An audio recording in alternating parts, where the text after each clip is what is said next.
Oke, hari ini saya bakal ngomong. Oke, ini hari ini ya, saya lupa.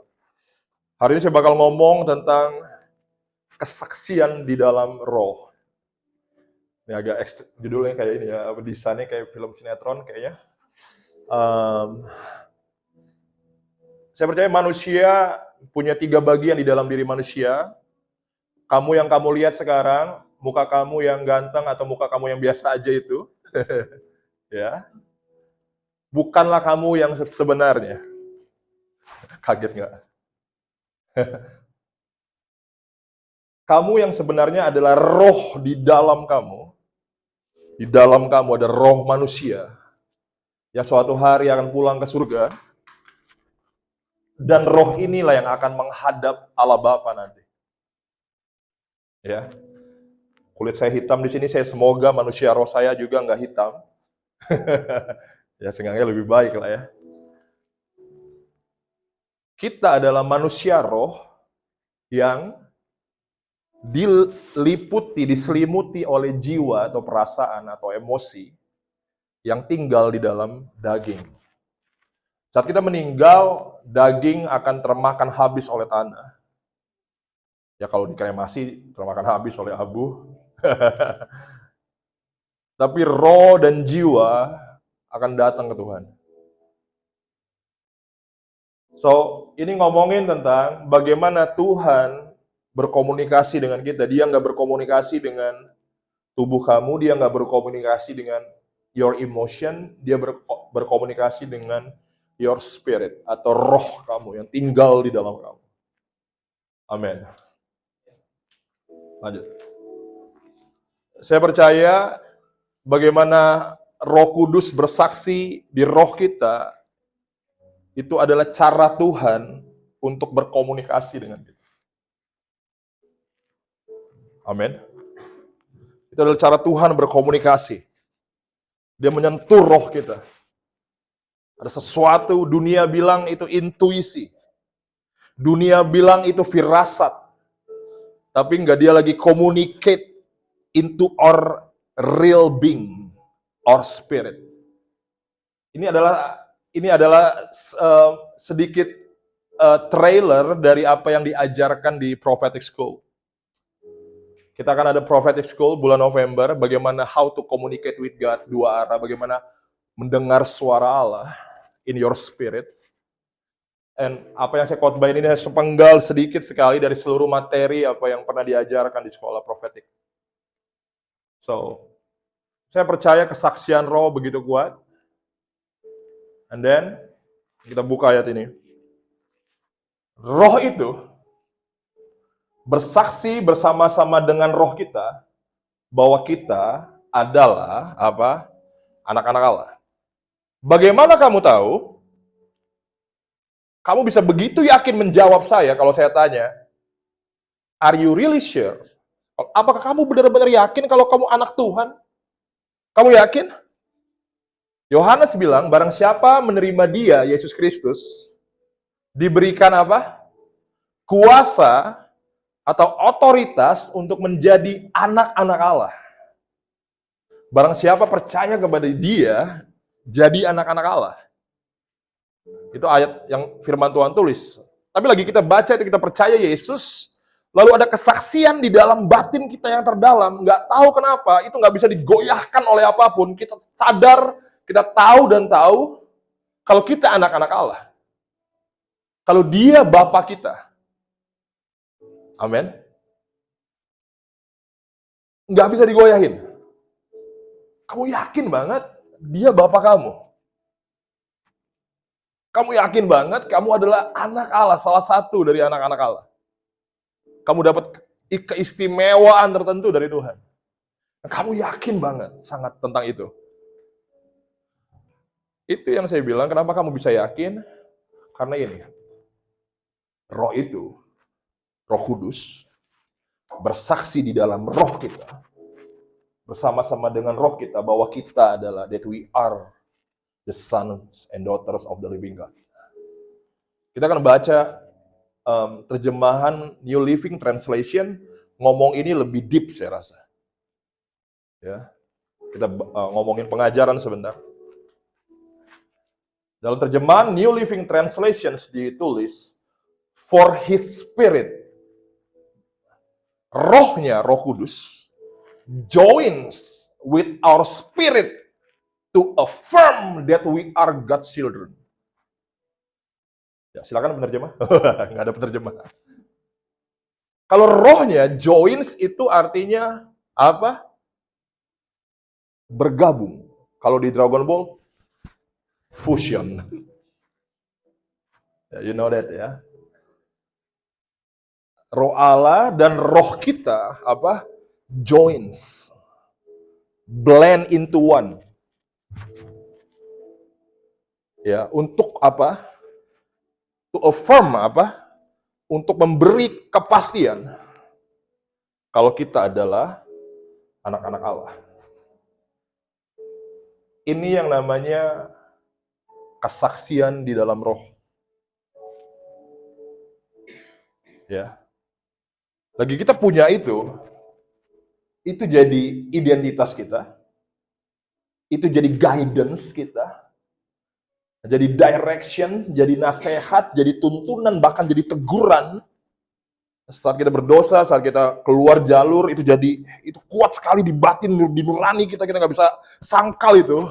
Kalau kita ngawur, kita nggak bisa sangkal, kita lagi di luar jalur nih, apapun dalih yang kita buat, we know we are in trouble. Ya, tapi kalau kita lagi benar, apapun yang orang bilang, hakimi kita, kalau kita punya kesaksian itu di dalam roh kita, no matter what people say, kita tahu, this is what it is. Ini apa yang Tuhan mau di hidup saya. Gue nggak peduli apapun itu. Kalau kamu punya testimoni di roh kamu, kalau kamu harus sekolah Alkitab, walaupun keluarga kamu nggak setuju dengan itu, ngapain kamu jadi pendeta? Apapun yang orang bilang, itu nggak menggoyangkan kita punya kesaksian itu, affirm in our spirit. Kalau kita mesti go to the Bible college, kita mesti sekolah lagi, whatever they say. Itu nggak, apapun yang mereka bilang nggak menggoyangkan kita. Kalau kamu tangkap Roh Kudus bersaksi di roh kamu tentang tujuan hidup kamu, apapun yang orang bilang, lu nggak bakal jadi apa-apa, masa depan lu suram, Santo. Apapun yang orang bilang nggak menggoyangkan kesaksian di roh kita, karena ini bicara lebih dalam dari pikiran kamu sendiri. Ini bicara lebih dalam dari ambisi dan hayalan kamu sendiri tentang masa depan. So deep. Begitu dalam. Kamu nggak bisa deny itu.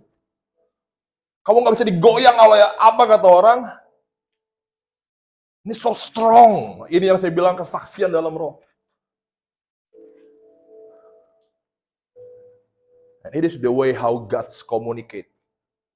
Bagaimana Tuhan bicara sama kita. Saya ingat, saya belakangan sering melayani di satu desa namanya Bangun Sari. Saya buat seminar pelayanan kenabian di situ. Pendeta bersaksi, pendetanya kesaksian sama saya. Pak Santo, dulu gereja kami nggak seperti ini. Gereja kami bukan lusuh, nggak bagus lah ya. Gedungnya, apanya, gerejanya lebih kecil. Tapi entah kenapa Pak Santo, dia bilang, saya tuh punya, di hati saya tuh ada keyakinan yang teguh. Kalau gereja ini akan dibangun dengan begitu besar, begitu bagus. Padahal uangnya nggak ada, tapi dia yakin aja. Ada keyakinan yang kuat di hatinya. Dan dia mulai bergerak, mulai berdoa buat itu sama pengerja-pengerja, mulai melakukan yang mereka bisa lakukan. Dan singkat cerita, gerejanya sudah berdiri besar hari-hari ini sekarang ya. Dan dia bersaksi, waktu situasi nggak memungkinkan, karena dia udah pernah coba kirim apply proposal buat di donasi, tapi ternyata semua apply donasi balik in return nggak ada duitnya. Ternyata Tuhan punya cara lain untuk memberkati gereja itu. Tapi dia selalu cerita, apapun kondisinya saat itu, nggak tahu kenapa Pak Santo, saya yakin sekali dia bilang. Seperti intuisi, seperti kalau bahasa orang gampang dikenal itu apa? Seperti firasat ya. Ya, perempuan-perempuan tuh kuat intuisinya kalau pria-pria selingkuh. Ya, walaupun kamu bersembunyi kayak apa, percayalah kamu akan ketahuan. Ya. Itu cara Tuhan communicate Itu cara Tuhan kasih sinyal in your spirit. Walaupun secara fisik kayaknya nggak mungkin, secara logik kayaknya mustahil, tapi you know deep down inside, kamu tahu it's gonna be happening. Ini akan terjadi. Entah gue suka, entah gue enggak, it's gonna be happening. Ini yang disebut dengan kesaksian di dalam roh.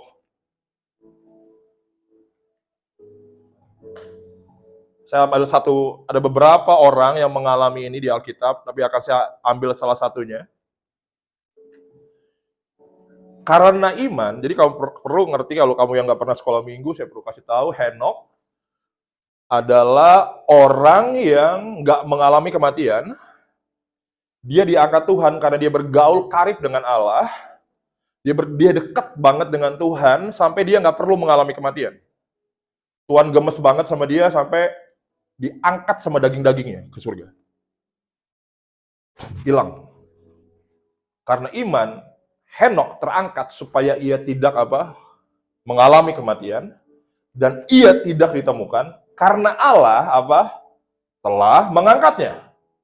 Sebab sebelum ia terangkat, ia memperoleh kesaksian seperti ayat sebelumnya tadi, ya, bahwa ia berkenan kepada Allah. Jadi Henok punya testimoni atau punya kesaksian di dalam rohnya, dia berkenan. Saya nggak tahu kita kapan ya kita itu punya kesaksian di nurani kita ini sampai titik ngerasa kita itu sudah dikenan Tuhan. Ya, saya aja ngerasa masih jauh dari itu. Tapi orang ini punya kesaksian di dalam rohnya, dia berdiri dalam satu level iman yang mungkin manusia susah sentuh. Di mana dia punya keteguhan kalau dia sudah berkenan. Dia punya kesaksian itu dalam bahasa aslinya, dalam Ibrani, dalam bahasa Yunani disebut kesaksian roh itu disebut martureo. Ya, martureo itu artinya telah diberi kesaksian atau telah dinyatakan oleh Allah. Artinya kesaksian yang Henok punya itu adalah kesaksian yang Roh Kudus berikan di dalam manusia batinnya. Jadi Tuhan bicara dengan cara ini. Ya. Dia bahkan sebelum dia diangkat, dia sudah punya kesaksian itu. Dia sudah tahu dia berkenan. Ya. Wow. Nuraninya bersih banget. Nuraninya bersih banget. Dan saya mau bilang gini, kita semua anak-anak Tuhan yang punya Roh Kudus di dalam kita sangat bisa menerima komunikasi ini dari Roh Kudus. Amin. Amin. Entah kenapa lagi kamu mau bangun usaha, lagi kamu mau buat kesepakatan dengan orang, tiba-tiba Roh Kudus kasih kesaksian di dalam roh kamu. No, orang ini nggak benar. Ada keyakinan yang kuat, tapi secara pikiran kamu, logika kamu, secara kasat mata kamu, kayaknya dia kayaknya dia fine. Ya, secara pertimbangan kamu kayak dia oke deh. Tapi nggak tahu kenapa ada kesaksian nurani kamu, firasat kamu paling dalam. Kayak intuisi, kayak firasat yang bilang no. Jangan abaikan itu. That's Holy Spirit. Kalau kamu sensing itu, kamu mesti berdoa lagi.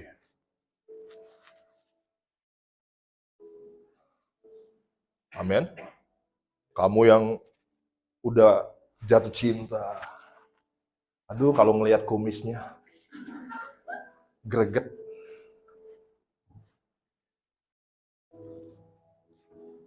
Udah terbuai. Ya. Tapi nggak tahu kenapa.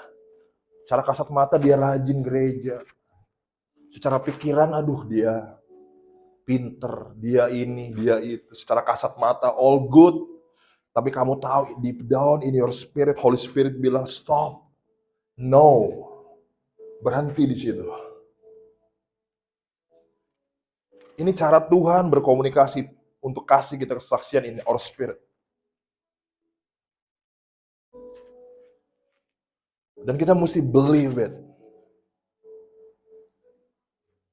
Ya, saya lahir di keluarga di mana tante saya, keluarga saya bilang, Santo sampah masyarakat.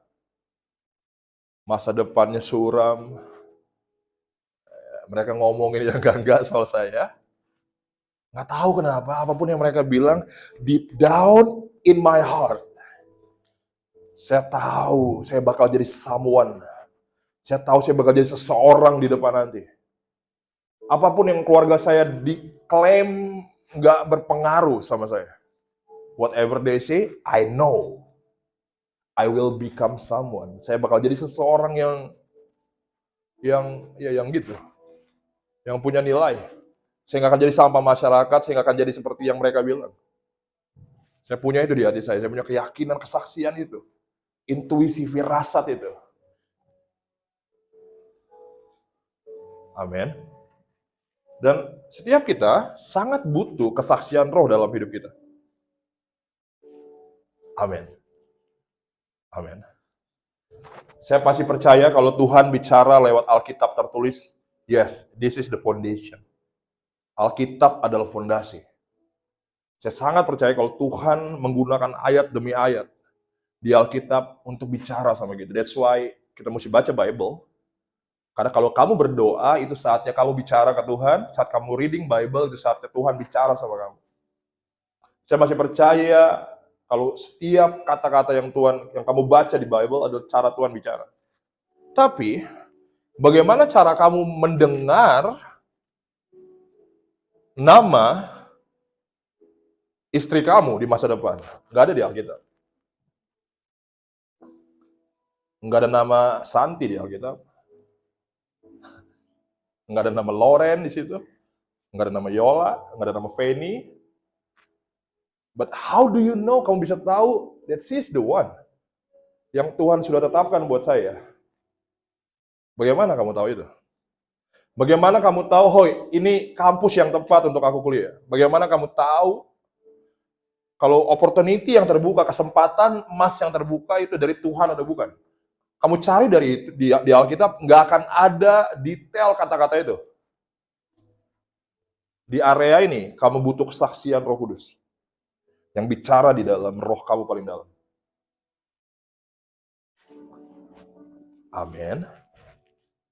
Amin. Wow. Kita akan lanjut. Problemnya, saat Tuhan sudah bicara in your spirit, apalagi kalau dia bicara tentang masa depan. Kalau dia bicara kepada kamu, aku akan pakai kamu. Untuk menggarami bangsa-bangsa, aku akan pakai kamu. Untuk bawa api Tuhan, untuk bangun ini, untuk ini. Kamu dapat detail all the promises dari Tuhan in your spirit. Di dalam kesaksian roh kamu tahu dan tahu Tuhan mau begini di masa depan saya. Tuhan mau kerjakan ini, Tuhan mau kerjakan itu, bla bla bla. Tapi in reality, dalam kenyataan kayaknya kita akan belajar melindungi kesaksian di dalam kita. Kita harus protect ini. Apa yang Tuhan katakan untuk kita terus pegang ini. Lebih dari kenyataan kita. Ini yang disebut dengan hidup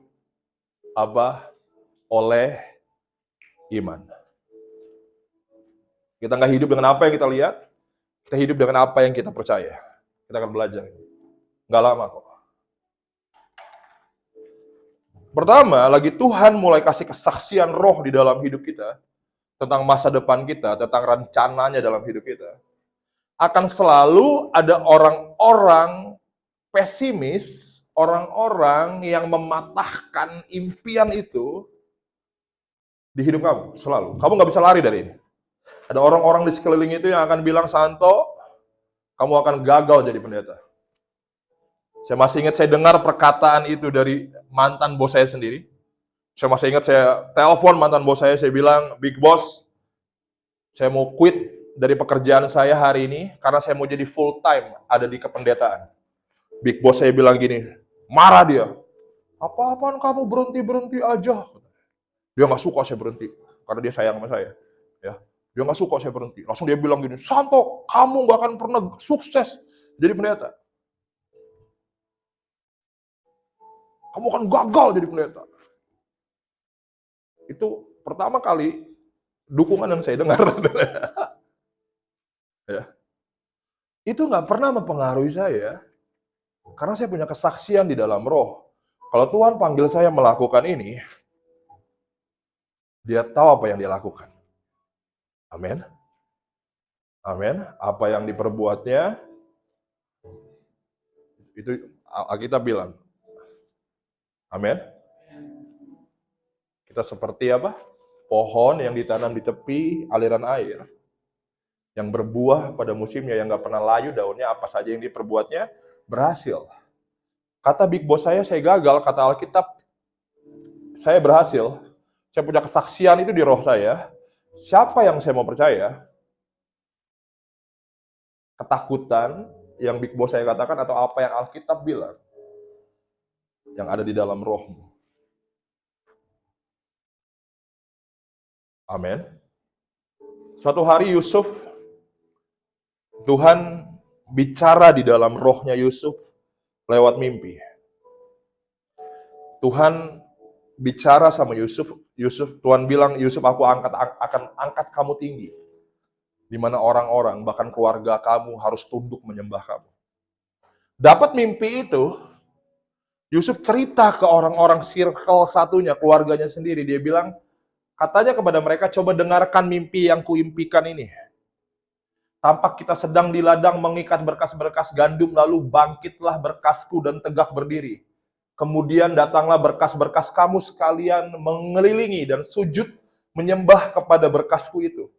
Lalu saudara-saudaranya berkata kepadanya, apakah engkau ingin menjadi raja atas kami? Apakah engkau ingin berkuasa atas kami? Jadi makin bencilah mereka kepadanya karena mimpinya dan karena perkataannya itu.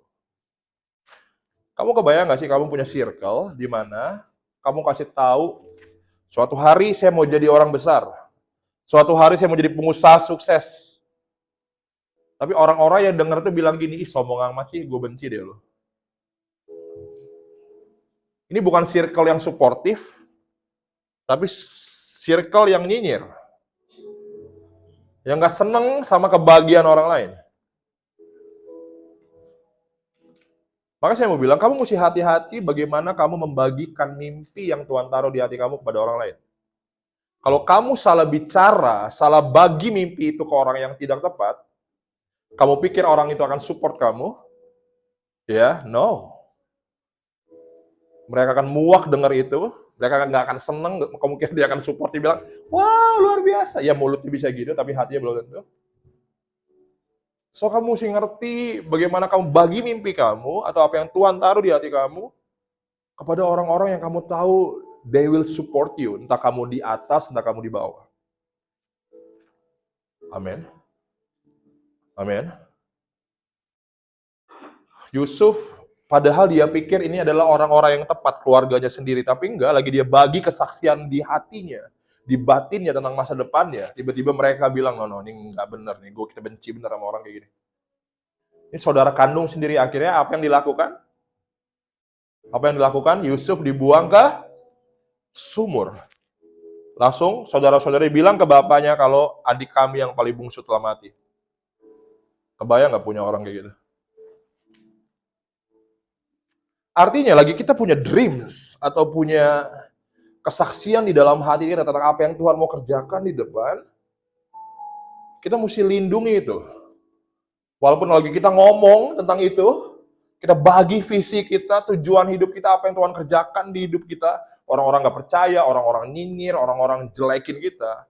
Kita mesti protect apa yang kita percaya.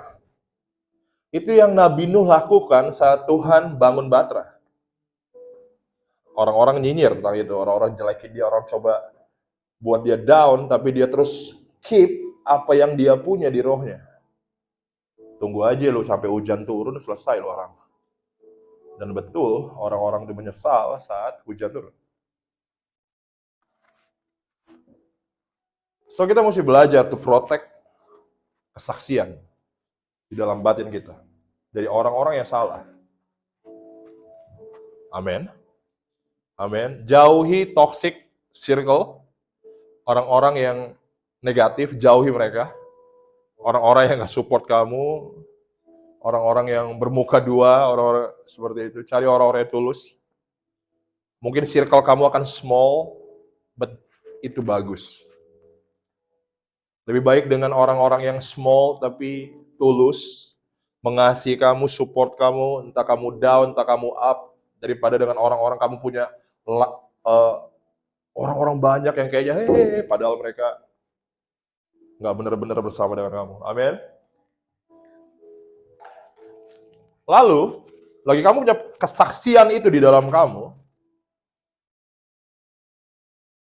entah kenapa, ini terjadi berkali-kali di Alkitab.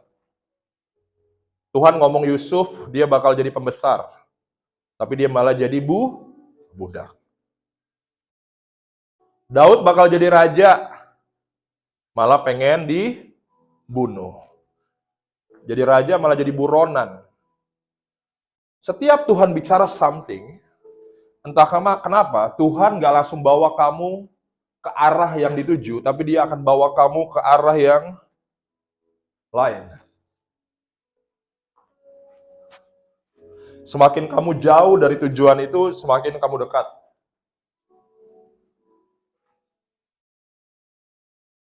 Ini yang menarik. Daud diurapi sama Samuel, kamu akan jadi raja di Israel.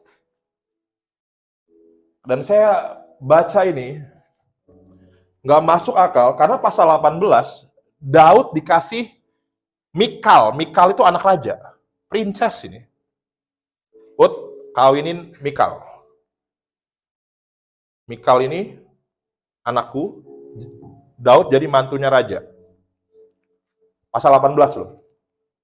Langsung setelah kawin, Daud dikirim sama mertuanya ke medan perang, dan Daud menang. Wow, disambut sama masyarakat. Ini kisah-kisah yang luar biasa. Pasal 18 itu ceritanya tentang itu doang. Entah kenapa, kerasukan apa Saul, pasal 19 ayat 1, dia ngomong gini, Saul mengatakan kepada Yonatan anaknya, dan kepada semua pegawainya bahwa Daud harus dibunuh. Saya tuh kayak ngelihat ada dua kepribadian dalam diri Saul. Satu sisi dia kasih anaknya buat dikawinin, berarti dia senang dong sama Daud. Satu sisi tiba-tiba dia berubah. Dia suruh orang bunuh Daud. Tetapi Yonatan anak Saul sangat suka kepada Daud, sehingga Yonatan memberitahukan kepada Daud, ayahku Saul berikhtiar untuk membunuh engkau. Oleh sebab itu hati-hatilah besok pagi, duduklah di suatu tempat perlindungan, bersembunyi di sana. Daud harusnya, gue ini bakal jadi the next king. Kok gue mau dibunuh? Ya, kan kata Tuhan, gue bakal jadi raja. Pas dia jadi mantu raja, udah deket nih katanya. Ah, bener kan? Tuhan bener kan? Gue jadi mantu raja nih sekarang. Bener nih. Baru selang satu pasal mau dibunuh, berubah ceritanya. Lagi Tuhan bicara di roh kamu, tapi kenyataannya kok malah terbalik dari apa yang Tuhan bilang. Ini serunya. Semua yang kamu dengar di dalam roh kamu, kesaksian itu harus diuji.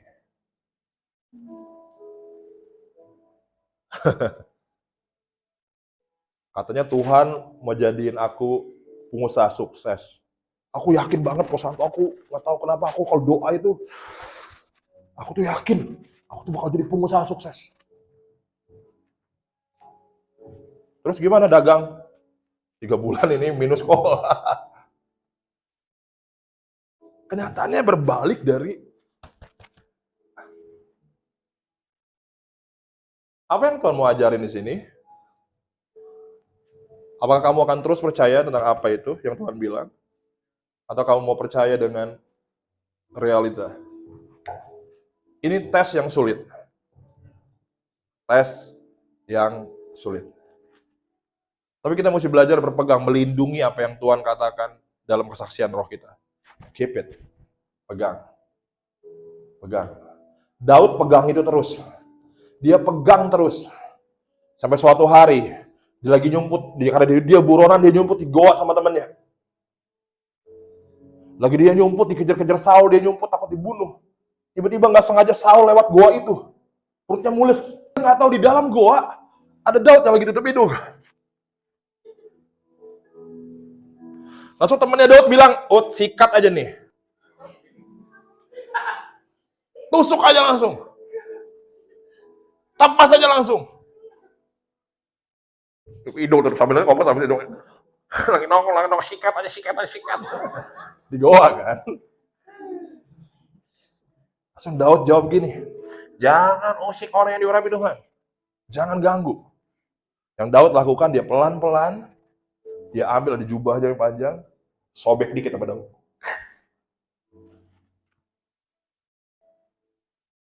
Saul keluar, dia bilang apa? Saul, aku punya kesempatan membunuh engkau. Dan aku bakal jadi raja berikutnya dong, ya nggak? Tapi dia bilang gini, sekali-kali pun aku nggak akan pernah mengusik orang yang Tuhan urapi. Daud tetap pegang apa yang dia percaya. Dia percaya kalau dia akan jadi seperti yang Tuhan bilang pada waktunya. Bukan di waktunya dia, tapi waktunya Tuhan.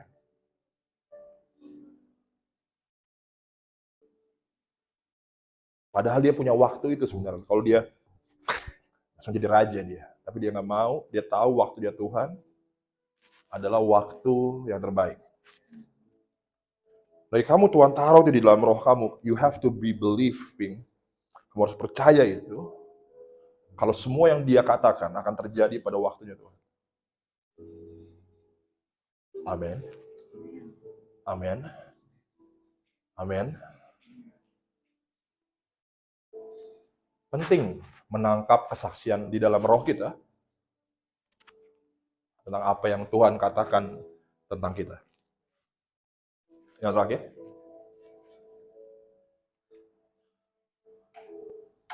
Nah, ini yang terakhir.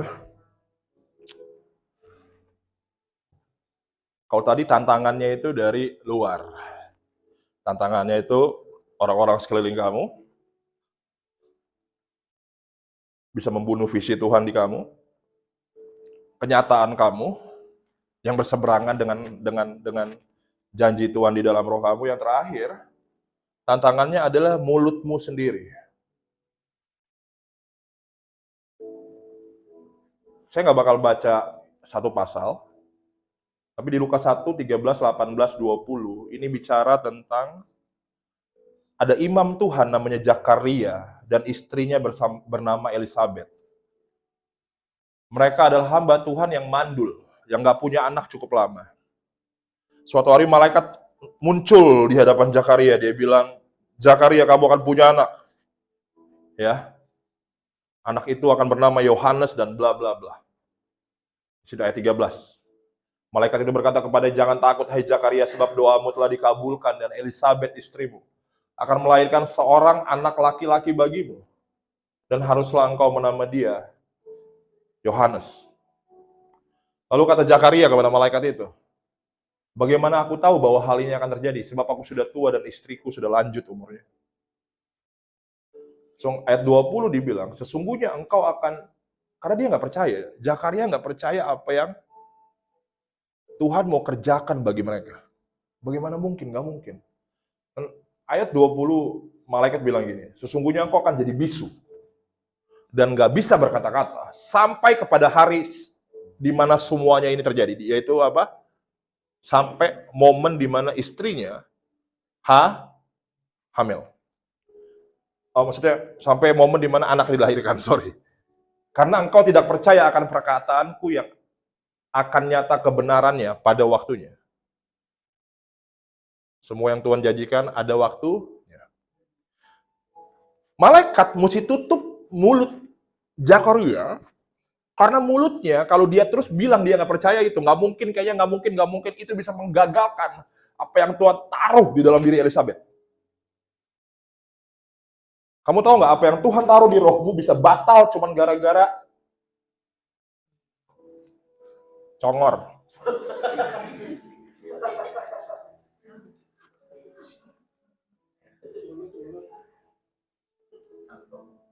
Gara-gara ini doang, semua yang Tuhan kerjain nih bisa gagal karena kamu nggak percaya. Kamu ngeluh terus, nggak mungkin lah. Ya bakal gini-gini aja lah gue mah. Ya bakal gitu-gitu aja, terusin aja ngomongin. Nggak mungkin lah. Semua yang Tuhan taruh dalam diri Zakaria, Tuhan mesti buat Zakaria tutup mulut karena Tuhan tahu kalau Zakaria ini ngomong begini terus nih, nggak percaya mulu nih, kacau nih. Kita buat bisu aja dalam dia. Sampai tuh anak lahir, pada waktunya udah aman. Tuhan malaikat tuh greget loh, ini orang ini ngoceh terus. Lu nggak mungkin, kayaknya nggak mungkin, nggak percaya, bla bla bla. Kalau kamu baca satu pasal itu berkali-kali di Alkitab tulis Zakaria nggak percaya.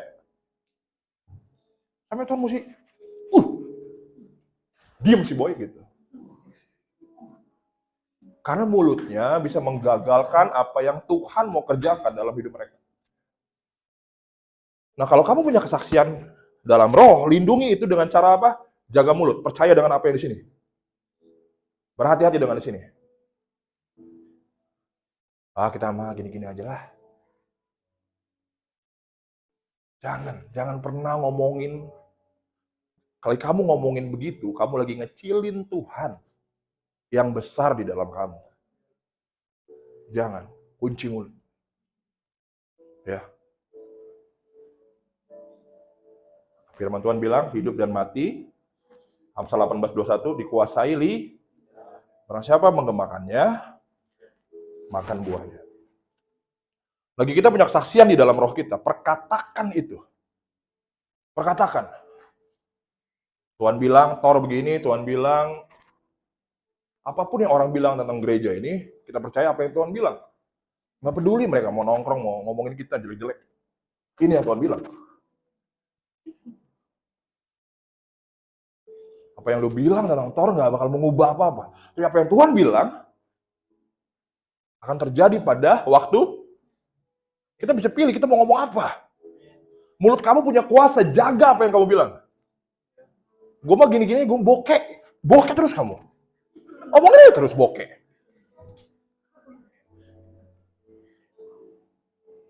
Gue mah gak tau lah, gue mah gak jelas. Omongin terus. Gak jelas bener kamu, saya kasih selamat di ujung. Congrats ya. Jadi gak jelas. Ini situasi, ini gak tergantung situasi di luar. Tergantung situasi kamu. Kalau kamu punya kesaksian di dalam batin kamu punya iman buat itu, speak up. Perkatakan itu. Ya, karena saya nggak bisa buat kamu bisu. Saya di penjara nanti kalau saya potong lidah kamu. Amin. Amin. Kita mau berdoa sebentar. Tuhan terima kasih. Ajar kami